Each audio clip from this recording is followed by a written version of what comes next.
everybody, John McClellan here, atxhotsauce.com. That's atxhotsauce.com. If you like our videos, please help subscribe below. Subscribe below.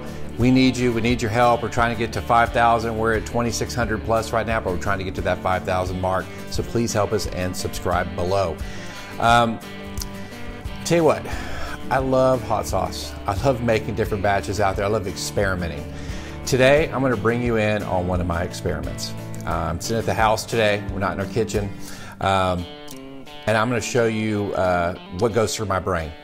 So we were on vacation recently, and we had some hibiscus tea. We had hibiscus crusted lamb that was amazing.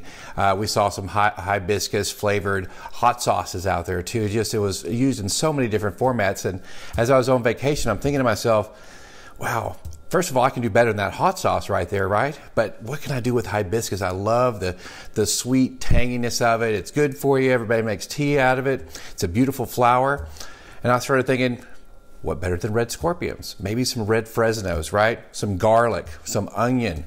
And let's see what that sauce tastes like. So this is probably the most fun I have making hot sauce. It's just coming up with these new recipes. Obviously, I've measured them out. You know, I've talked about this book before.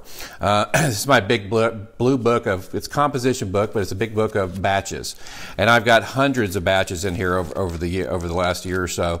And I like to write down everything on here. And so when you're doing these experiments, the worst thing that could happen is, right? The worst thing is kind of twofold.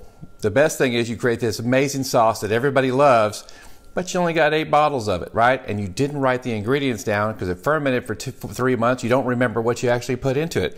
So always write down what you're putting into these experiments so you can recreate them if they're good. And that's the question, right? I've done some of these experiments. They didn't turn out well. I have a feeling, though, this one may turn out really, really well. So let's make sure we write in our book here. You know, this is, for this book, this is batch 178, right? I'm going to call it a test. I'm going to call it hibiscus. And we're going to put 70 grams of garlic in here, right? We're going to do 20 grams of dried hibiscus leaves and flowers in here, too. We're going to do 100 grams of onions, 500 grams of red scorpions, and 400 grams of red habaneros. We're going to chop all those up, and we're going to do a 3.5% brine, and we're going to stuff it all in here, hopefully. We'll see if it all fits. Now, one of the things that that's really important, I think, is I like to put the vegetables up top, right? I always put the onion on top as a cap. It also helps as a weight. But anything like, let's say these dried hibiscus here, right? I'm going to put that on the bottom. I also like to put the garlic on the bottom. Some people like to layer it up and down. I don't really see the difference.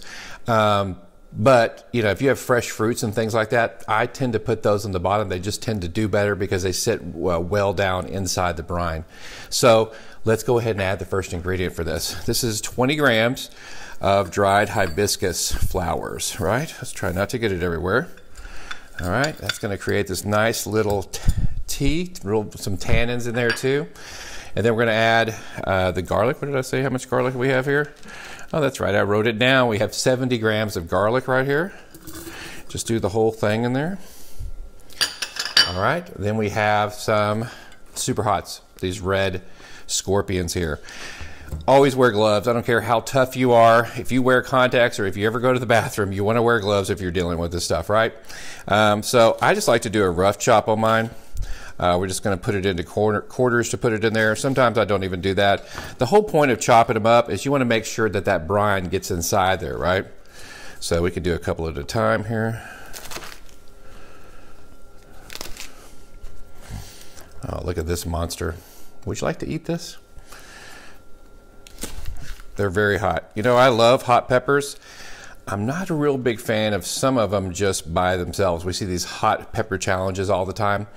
I like to enjoy my pepper. You know, at ATX Hot Sauce, atxhotsauce.com, flavor first, then the heat second. And that's why we do the fermentation. What the fermentation does, in my opinion, is bring the heat level down just a little bit, but turns the flavor up. Softens the heat, turns the flavor up. Love that about the fermentation process. And you know, a lot of people will forgo the fermentation process and just chop everything up in a blender, cook it on a stove.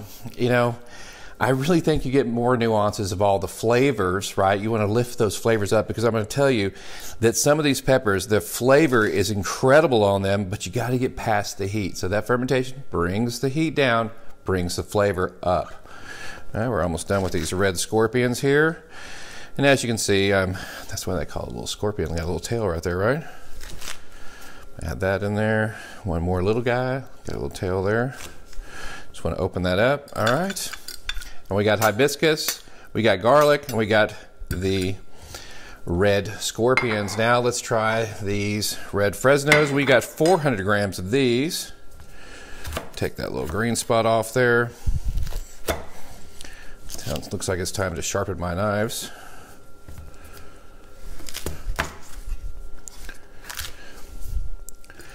I'm getting a new knife.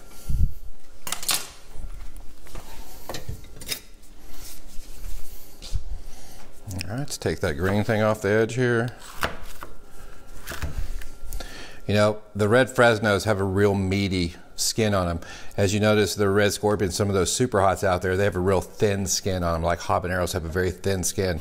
Jalapenos, Fresnos, poblanos, serranos all have a very thick skin on them, and they go really well in the fermentation process. Softens those up, makes it easy to blend up.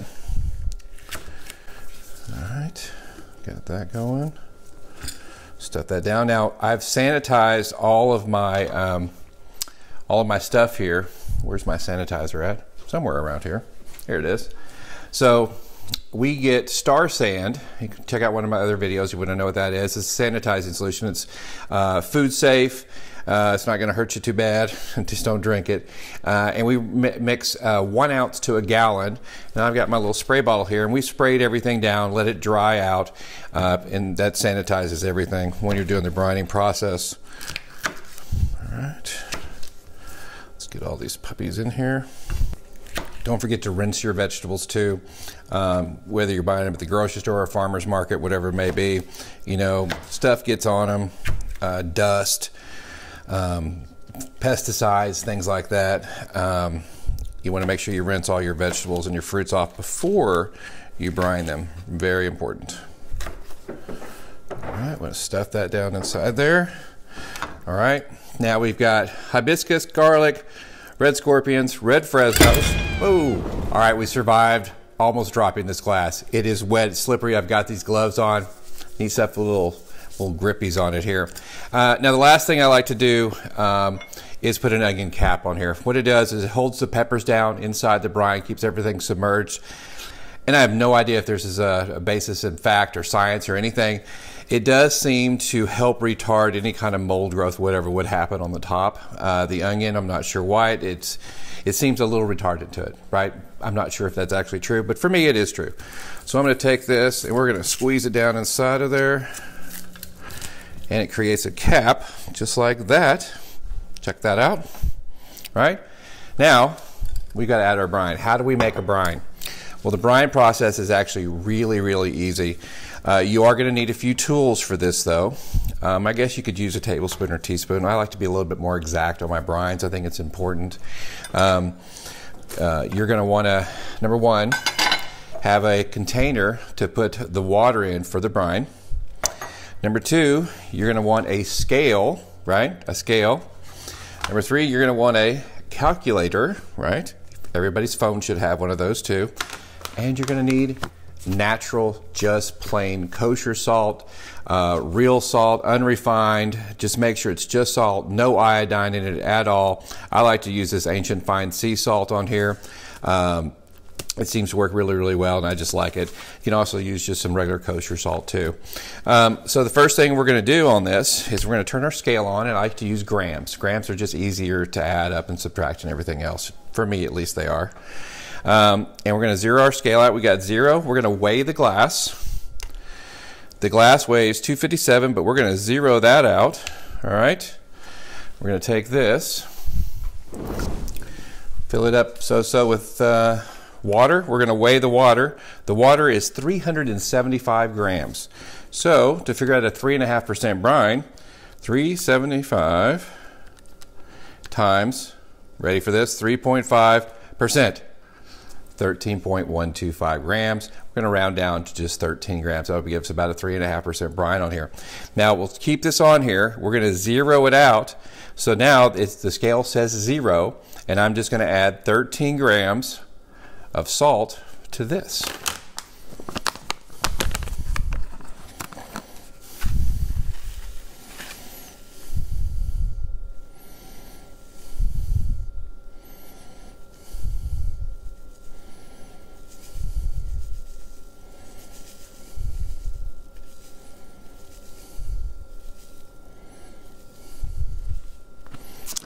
$13 on the nose. All right, now you either want to mix this up. I just take a sanitized lid, screw it on here, shake it up. Obviously, when we're making our big giant ferments, we have big buckets we mix the brine in. But for this, for all of our little experiments, by the way, don't make a mess around the house with your experiments. Make sure you try to keep them all in one place and clean the kitchen when you're done, or your wife, fiance, or girlfriend will not be happy with you at all. She's over there. All right, remember, we want to have this all mixed up. We want it to be diluted in here before we add. Now, when you're using like Himalayan sea salt or ancient fine sea salt and some of these other ones, there are a few, like some of the crystals are a little darker, maybe a few impurities down in here. That's perfectly fine. They're gonna settle on the bottom after it all mixes up. Don't worry about that. It's just part of this, the sea salt, right? Especially the Himalayan stuff does that. That's not gonna hurt you, not gonna hurt anything else at all. Just remember that you don't need those to be combined into the water. They'll just kind of all sit to the ground. All right, we're gonna wait for that.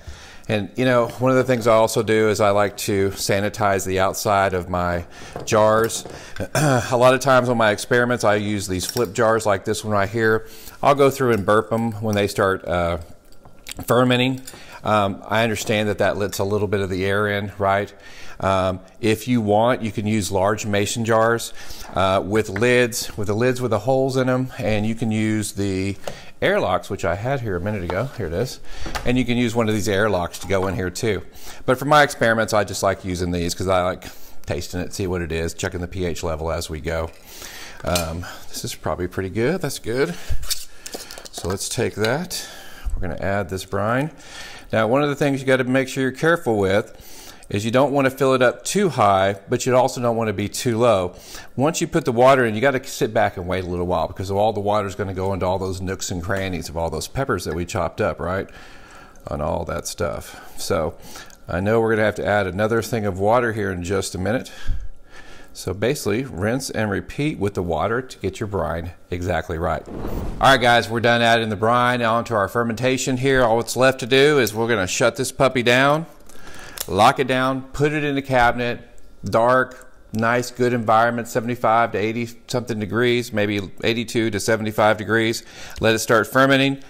And always make sure you write it in your book and make sure you label with the date and then the batch number that you're doing, so your book, so you can cross-reference it. Remember, if one of these fermentations sits for a month or 2 months or whatever it is, you're not going to remember what's in there because you've probably done some other experiments or you just had life happen, right? So lock it down. You know, some people say you could do a week, sometimes 2 weeks. I find that 30 days is a minimum for these experiments that I like to do. I may open it up and check the pH or add some more brine or do some other stuff. I'm very sterile when I do that.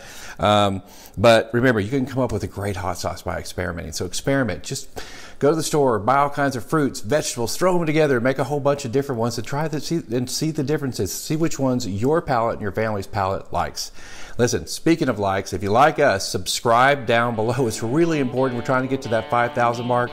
Subscribe below. Check out our website atxhotsauce.com. That's atxhotsauce.com. For the whole crew, we'll see you on the next video.